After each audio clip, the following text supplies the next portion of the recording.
Not coincidental. It was not by fluke. Sio kubahatisha all the things that we have been doing here in Mwihoko. We have had a sitting with this gentleman, as we did with most of the MCAs and indeed with all the MCAs. And we agreed on what are the priorities of Mwihoko. That is how you see today, tuko na hiyo maji unasikia wakisema, I had to find my way immediately when I got elected, the first month of my election. I had to find my way that time to go and haggle with the head of state himself to make sure that we get the rightful allocation for funds to ensure that water comes to this region. Mwihoko, Kahawa Sukari, even the other wards down here. And after that, we got the allocation and we've had to follow to ensure sasa hapa kuna maji. I've also seen wakati nakuja kwamba the pipes have now been laid. Nimeziona ziko pale kwa barabara zote, ziko kando zinagojea kuwekwa.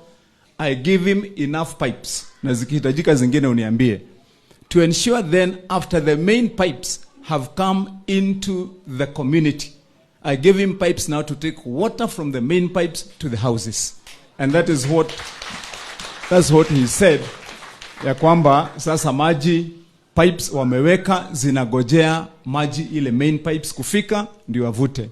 George, kama kuna pipes zingine zinahitajika, because this one we need to agree, all of us, ya kwamba it is not a favor, indeed it is out of norm for all of us to understand. It is out of norm that in a community like Mwihoko, like Kahawa Sukari, like Kio Ward here, and Mwiki, and Biashara, where he comes from, in Ruiru, in present day today, that we can be talking about lack of clean drinking water. That's a misnomer. And that is why I said that that is going to be first priority for us. Sasa watu wakienda Mwihoko, wakienda kule Mwiki, wakikuja hapo Kio, Kahawa Sukari, there is water now. Kwa Kimani Wanduta, there is also clean water running. So, because Mwihoko is towards the end, that is why we are the last to receive, na hiyo maji itakuja clean water. Najua nimesikia huyu akiuliza ati mchungaji ati ulitoa meno nyeupe wapi. Meno nyeupe is your right, gentlemen and ladies. It is your right. You are born with white teeth. Ama namna gani jameni? It is just because of the misdeeds of many of us who get elected. That is why you can afford to see people with what he was describing, that many people have brown teeth. People should be fined. They should be paid. I mean, if you're an elected leader who was here before, and so many children or people got brown teeth when you are in leadership, you should be fined. Ama namna gani jameni? Yes. So I mean, I don't want to be patted on the back for doing what is normal. What is normal is to ensure that people have clean drinking water, and now we'll have it. We have discussed with him and started the initiative for Mwihoko on the question of good public lighting. Mata kwa kila mahali. And we have already released the schedule for all the wards, including for the ones for Mwihoko. We will be coming here in the month of December, and we shall be installing solar street lighting in Mwihoko. We already took on a matter. We have them. We have already allocated what is due for Mwihoko.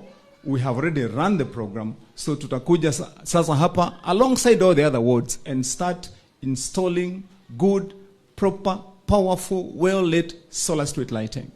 The reason we are doing that is because wengi wenu mnajua wenye walikuwa na mataa in some of the few centers around here, mnakaa kidogo, leo kuna mataa, kesho hakuna. Mnakaa tena after leo iko, kesho hakuna. Wakati imesemekana watu wamejaribu sana wenye kwa serikali, unasikia wameweka ile mulika mwizi, 1 month, it is no longer working. That is why I changed the policy for Kiambu County. Because hiyo mataa imekuwa inawekwa, and then nobody thinks ahead and asks themselves, because you are installing all these lights, are there resources to maintain and to keep them and pay the bills? When I got to office, wakati mumenipa kazi, I got to the office of the governor, and to my surprise, and probably to yours today, the bill for power in Kiambu County every year is 700 million. 700 million. So, mara mingi ndio mnaona power it was being installed, after 2 months it's not there. Because the power man goes there and disconnects. But because the governor will be shy not to tell you that he's unable to pay the bills, unasikia tuko na shida ya maintenance, tuko na shida ya hii, while you stay in darkness and crime soars. Other things happen. That's why I've changed the policy now in Kiambu County. Every public lighting is solar lighting. In the streets, kwa maofisi zote za county. And because I've had our sister here, Mesema, she lives in the UK. She'll tell you out there, Reverend, I'm sure you also travel. You go to countries like Finland, go to Norway, go even to China, go to any of all those countries. Every public lighting in Finland is solar street lighting, is clean energy, which you don't have to go back to your pocket to pay for to maintain. Na sisi kama inchi, sisi tunategemea pesa ya kukopa kwa hizo inchi. Tunakopeshwa na hiyo watu ya UK, tunakopeshwa na watu ya Finland, tunalipa kwa interest, tunaletewa na World Bank, na tukiletewa tunaenda tunanunua mataa ya China ya kulipia bill, badala ya kwenda kuchukua zile zenye hazina bill, na zote zinafanya kazi moja. Kwa hivyo sasa, kutoka wakati tunaanza kuinstall, tunaweka hizo solar. Hiyo pesa yenye tutasave, the 700 million, is what we are using now to revolutionize development in this county. When you elected me to be governor, as most of you may know, in the county of Kiambu, we've got 524 public schools, primary schools, 524. As of August 2022, when you gave me the job of being governor, there was not even one out of the entire 524 where there was ever built by the county government since devolution in 2010. None had an institution which would be called a decent, proper ECDE, what we used to call nursery schools, learning center. Yet, that is the job of the county government. It's a devolved function. And that's why you find when I came to office in 2022, in my manifesto, I made it one of my pledges that I'm going to change and have a 100% transition into ECD learning for every child in Kiambu. Before I came to office, we had only a 40% transition. And that didn't matter. Hata yule maskini mwenye anaishi pale Gitambaya kwa huyu, mwenye anaishi kwa slum village yote, option yake ya kupeleka mtoto kwa shule ya chekechea ama ya nasari mbeleni imekuwa ni private. 60% to 80% of our kids wamekuwa wanaenda kwa private nursery schools. Only at class 1 is when you take them to standard 1. Now we have changed that story. As of today, out of the 524 schools, 18 months down the line, when I'm in the office, we have built 239 complete ECD centers in 239 schools. In the month of February, we'll be starting another wave of another 140. Our target is by 2025, we'll have completed the entire ECD framework for the county of Kiambu. Secondly, mumetajiwa hapa na hawa waheshimiwa wote wawili. It is true, we are having a slight challenge in the road network. But it's a challenge that we can deal with, that we shall deal with, and we can address. And we have reasons as to why and what kind of plan we have. When we came into office, this county was completely ignored as far as road network is concerned. And most of you, because munavukia hapa mukienda kwa stage pale, huko wengine mukienda soko Githurai, mukienda pale Thika Highway, you've seen. During flooding, this entire area of Ruiru, when it rains heavily, it is national focus. Because people are drowning just here every day. People have to come. Indeed, even to the shame of a county government, like even the one that I lead today, that 3 months ago, we had to hire boats we had to hire boats. Boats. I mean the ones that you have to pedal and paddle to come to rescue people here. Down here. It's a shame. When I came to his place here to assist, and the people of Mwihoko are witness, when the wall for Kirere University collapsed during the flooding, so many people were here under threat of submerging in your homes. I had to literally go to the Chief of Defense Forces myself and have a discussion with him, and agreed, and they allowed me to deploy our equipment through the barracks here. And that is how we did the tunnel that drained the entire of Mwihoko down that way. Otherwise, there would have been disaster here. So wakati mnasikia yeye anasema sasa ati tuko hata na materials za kutengeneza barabara, it is the excavate that we got after doing a mega trench through the entire barracks to drain into the river. But you know, you're talking about the year 2024. After almost 60 plus years of independence. It's unacceptable. We have a good plan to work on these roads. Tumeshafanya quite a number. As you have heard Mheshimiwa saying, we have deployed a stone crusher and we are establishing a quarry down here at Katongora where we are crushing our own material. We will put an entire plant there such that hiyo barabara yenye mchungaji unaomba. We are not going to be using the rates that the government has been using for all those years it has been in existence. That is why you find that the ratio of our roads now here in a place like Ruiru is less than 30% tarmac here in the entire of the constituency. So we are establishing our own plant there, and in another 6 months we'll be fully operational so that we can come now and do our roads. The few yenye umesikia George akisema hapa tumefanya ya kuhakikisha kwamba tumeweka maram, we are doing drainage, is to keep fast at least people afloat and get things going. So God willing, we are going to make sure that those roads have been done, they will work well.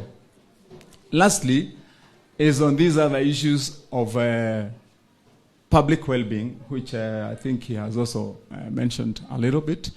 And we are having a good plan for ensuring that we ensure that one, the theft of public spaces has come to an end. Hapa kumekuwa na shida, tumekuwa tukipigana na yeye hapa. Amesema hiyo shule ya Kizito, tulikuja na yeye hapo. I give funds to build classrooms and an entire ECD center for the community. But we could not continue because somebody, an individual, has grabbed that land. They have gone and taken documents over the land, and indeed, they were going to execute a court order to stop construction of a public facility on a public property. That's the way it has been. Tukiwa na George hapa, nilikuja hapa, tulikuwa tunapigana vita kubwa sana hapa tena juu ya maji yenu yenye iko hapa, your water there, because somebody has come on a plot where a whole facility has been put up, public facility with water, with an overhead tank for supplying the community. Somebody has come and taken a title for the land where the water facility is. So it's unbelievable. It's unbelievable. But we are taking the right steps. We did in Kahawasukari, though at the cost of a bit of his freedom, we are going to do it here and ensure that ya kwamba mambo imetembea sawa. So tutaomba tu mchungaji wetu na kanisa. Sisi ile kitu tutaomba tu tuwekeni kwa maombi, kwa vile hii kazi sio rahisi. Iko mambo mengi, kuna watu wako na interest. Mara nyingi mnasikia mimi ninapangiwa huko, huyu governor tutamtoa hao walikuwa wametafutwa sana hao, you know that ile maombi ile mahubiri yenye tumehubiriwa leo iliwafikia kwa neema ya Mwenyezi Mungu. Sasa wakaona mbele na wakakataa. Walikuwa wanatafutwa kila siku hao na kupatiwa pesa. Huyu governor kesho wakuwe impeached. So many times wameitwa mpaka Nairobi na kupewa hii pesa mshike. Hata wameandikiwa mpaka motion ile watalete kwa assembly, muwekelee kesho ndio jamaa aende nyumbani. Reason, hakuna mtu nilinyang'anya kiti, I was elected by wananchi. Sinyi ndio mlinipa kura. Yes. Hakuna kitu kingine ati kwa vile nimekataza watu kukula pesa ya wananchi. Watu wakikuja kwangu, na wewe mchungaji unajua ni rafiki yangu, wakikuja kwangu naambia kama ni mwanasiasa, ukitaka kazi ya kaunti enda ufanye tenda kama wengine ikitangazo, na ushindane na wengine, na ukishinda kama unaweza kazi unaweza kupatiwa, na usipofanya sitakulipa, na usipofanya kwa njia nzuri ujue ya kwamba hiyo pesa yako itapotea. Sasa watu wanasema mimi ni mbaya. Watu wakakutana wakasema ati kuna property mingi sana huko Thika wapi zenye watu wanaweza kugawanyana, so that when we are going home, wenye wamepanga kwenda nyumbani 2027, mimi I'm not one of them, kwa vile mimi najua maombi itafika. Hiyo I'm not one of those. Me I'm not, unajua waliniletea agenda ati tupange watu wakienda nyumbani mtu asiende mkono tupu. Ati so ati wewe governor upange ni kitu gani tunaenda naye. So they showed me a 100-acre plot in Thika. So akasema hapa kila mtu yake 5 ati na wewe ubaki na 10 kwa vile wewe ndio governor. Sasa mimi nikakataa kwa vile anyway mchungaji has said I have no plans of going home in 2027 anyway. Na ya pili sina plan hata moja ya kunyakua kitu yenye nitakuwa nikilala ninakosa usingizi. Hadi kwa vile nilinyakua ya mwenyewe. I'm ready to sweat and work. Na mkumbuke, na sitahubiri kurudia mahubiri ya huyu mchungaji, amehubiri vizuri. Ametupatia mfano nyingi nzuri mpaka ya Daudi. Si ndio? So wakati hao hawaoni ya kwamba sisi ndio Daudi hao wenye kwa hiyo aliita hiyo backyard desert, hiyo alisema tulikuwa huko, sasa Mungu atatupeleka mahali tunafaa kukua. Na hatuna haya na hatuna aibu na hatukosi kutangaza hivyo. Kwa hivyo so asante, tunashukuru sana. Nataka sasa Odhis ujipange ndio tuanze hii maneno. Yeah, okay. George ananikumbusha kwamba kuna title deeds tulitangaza hapa, tunapeana nyingi za hapa. Na nyingi tumesha process na tunaanza verification kutoka this coming week.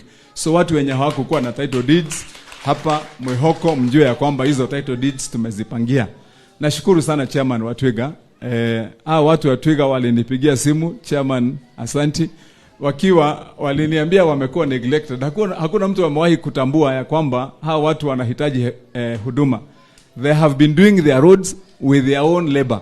They have been looking for money to go even do drainage and everything. So when he called me and mchungaji referred them to me, tukaenda kwa hiyo kazi na ikafanyika. So na hivyo ndivyo tutafanya kwa kila mtu. So asante sana pia kwa kukuja. So sasa nataka nyinyi mkuje ndio. This wewe kuja kwanza, ndio kwanza. Mimi nataka kuona pesa yako na ulete ile ya red.